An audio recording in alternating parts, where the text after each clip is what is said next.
And in 2002, a study called the Women's Health Initiative found that women taking hormone replacement therapy may have an increased risk of breast cancer diagnoses. The study was not statistically significant, but it triggered a media frenzy and led to the FDA applying unscientific black box warnings. Bureaucrats at the FDA reacted out of fear, not gold standard science. The medical establishment doubled down in groupthink. So the FDA says that black box warnings on hormone replacement therapies for menopausal women were based on failed science, as you just heard there from the HHS secretary. 27% of postmenopausal women were taking HRTs in 1999, but after this warning, the number plunged when women feared that they could have a higher risk of breast cancer. Health and Human Services Secretary Robert F. Kennedy Jr. joins me now. Secretary Kennedy, always good to have you with us. Thank you for joining us today.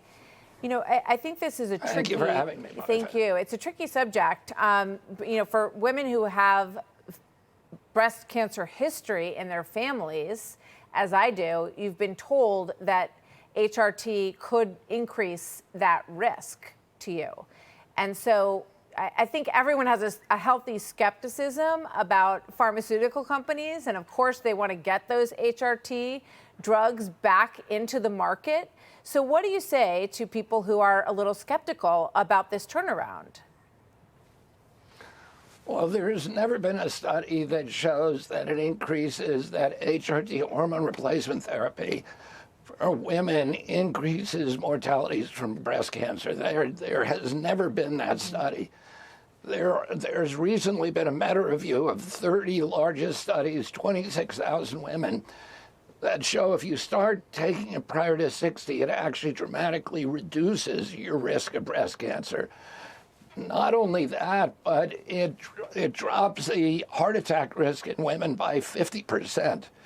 It drops, there are studies that show it drops Alzheimer's risk by 35%, cognitive decline by 50 to 60%, and bone fractures by 50%. It also increases happiness, it increases satisfaction in life, it reduces depression.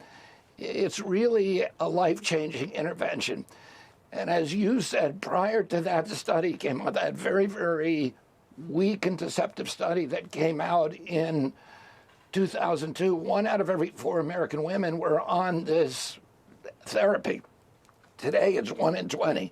Mm-hmm. And there's 80 million American women who we believe could get a profound advantage from using hormone replacement therapy. But that black box warning has just frightened people, and it should never have been put on there. And we are now applying gold standard science, and we're taking it off. Okay. No doubt there'll be continued debate over this, but it does open up a question that women should be asking their doctors whether or not this is more beneficial than not for them. So it's a huge development. You know, in the past, in that Ozempic announcement that came the other day, I understand that lowering the prices on it will help people in poorer parts of the country have more access to this, and it shouldn't be something that only people on the Upper East Side can get, as Dr. Oz said. But in the past, you were very skeptical about use of Ozempic. Here's what you said back in October of last year. Watch. They make this drug in Denmark, and in Denmark, they do not recommend it for diabetes or for obesity. They recommend dietary and behavioral changes. In our country, they're counting on selling it to Americans because we're so stupid and so addicted to drugs. So what what has changed? You said that Americans are stupid on this and addicted to drugs, and now it's going to be cheaper, so a lot more people in this country are going to be on it, Secretary. Well, there's 2 answers to that question. One is the reality. Americans are spending more on this drug than any other drug. Mm-hmm. It is our #1 cost for pharmaceutical products, so people are buying it, and Medicaid and Medicare are paying for it. And this agreement, this negotiation that we've worked out, with the manufacturers will dramatically lower the cost of Medicaid, Medicare, private insurance. The people can make a choice. Americans can make a choice about whether they want access or not.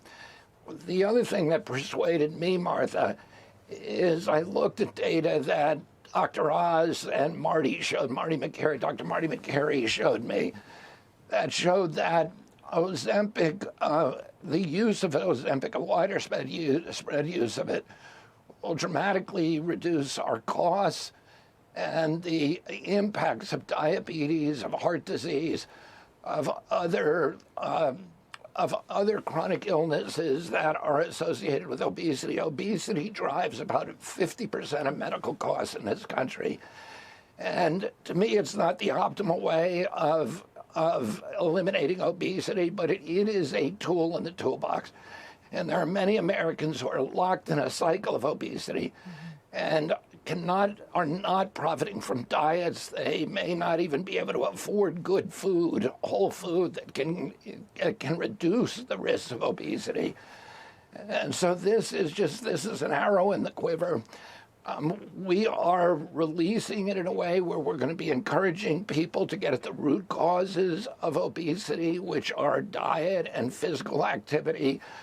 We haven't forgotten about that, but I am convinced that this overall is going to be a good thing for the American people, and it's going to be good for us financially. And I think we're going to lose about 135 million pounds by this time next year, and that is going to have advantages with, again, cardiovascular diseases and diabetes and all these other renal diseases, liver disease, and all these other chronic diseases that are associated with obesity. There's no doubt that we have 50% of adults that are obese in this country, and it's been a problem that has been pervasive for a really long time, and encouraging diet and exercise hasn't really made a difference.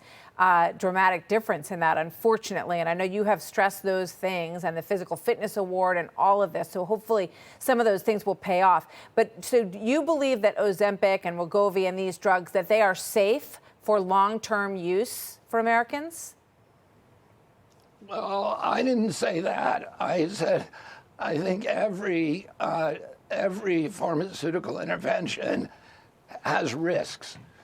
And there are some pretty well-documented risks for these GLP drugs. And so people should talk with their doctors and be aware of those risks and be alert to them, because, there are definitely risks. Okay. And again, the optimal way for us to, and we are, President Trump has us revising the dietary guidelines. We're going to dramatically change the food culture in this country, and is relaunching the Presidential Council on Physical Fitness. We're going to start getting our kids fit again, but this is an arrow in the quiver. Got it. I got it. Well, we look forward to that. We know a lot of kids want those patches on their sleeves like we used to have when we were kids. Secretary Kennedy, thank you very much. Good to see you, sir. Hey, Sean Hannity here. Hey, click here to subscribe to Fox News YouTube page and catch our hottest interviews and most compelling analysis. You will not get it anywhere else.